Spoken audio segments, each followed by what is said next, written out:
But this guy just won $40,000 for bass fishing. I couldn't get home quick enough. I told everybody, my grandparents, my mother, I know what I'm gonna do with my life.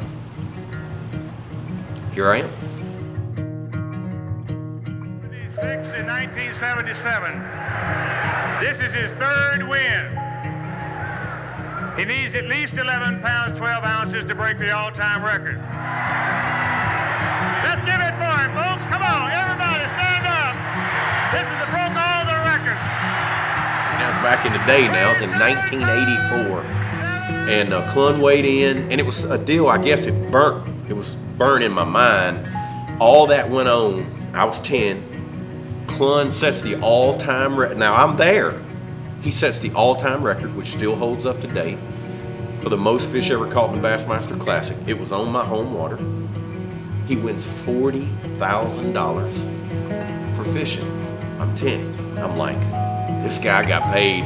This guy, again, now think about this guy, because I don't know who he is at the time. Now, I became his biggest fan from that point on. The Hack Attack whacks him on Championship Sunday. This man devoted his life to bass fishing, and his father and his family supported him all the way. This is a product of a great family. ARE Truck Caps Bassmaster Elite Series champion. The Hack Attack is back. Greg Hackney. You know, I grew up in a family that everybody fished but my sister. She still doesn't fish to this day. She got to go a lot. She wasn't crazy about it. But my grandparents fished on both sides. My mother's parents and my father's parents fished. My mother loves to crappie fish. She was not a bass fisherman, but she loved to fish. Grew up in South Arkansas. My daddy's from South Arkansas. Love bass fishing. I've been bass fishing and just fishing in general since before I can remember.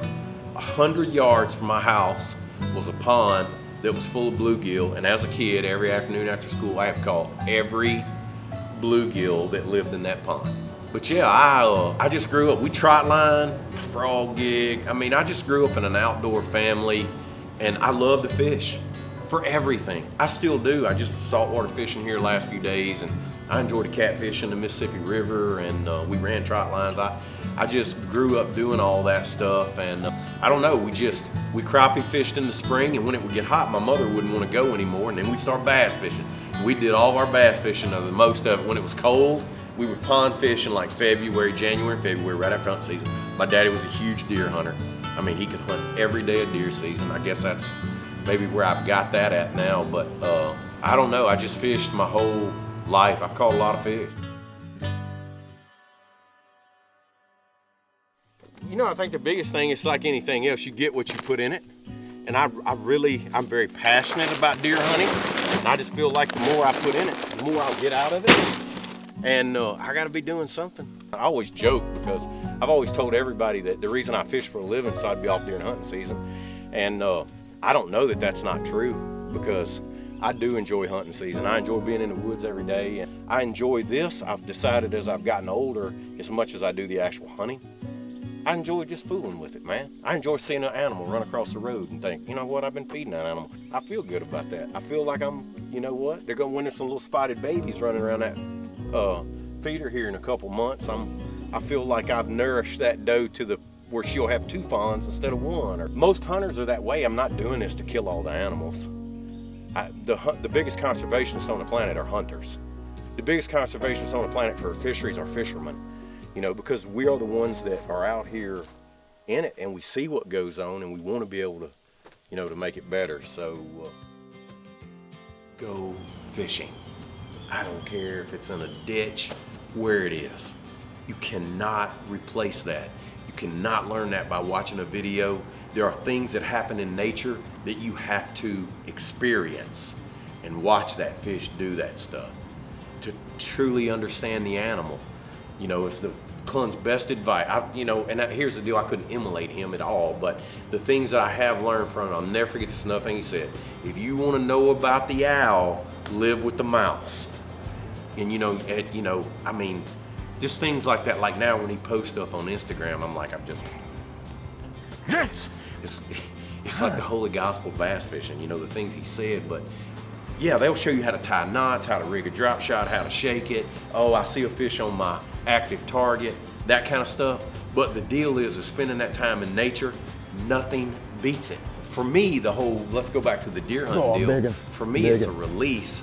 Like, it's good for me because I love to fish so much, to get a little away from it for a little bit. Spending time outside with nature and just watching how animals react, your front comes through. Well, there's no video out there teaching that. Being on the lake when a snowstorm's coming and watching those 8-pounders eat, because that's what makes them big ones move, you know. And that comes from being out there. Like, you can't teach that.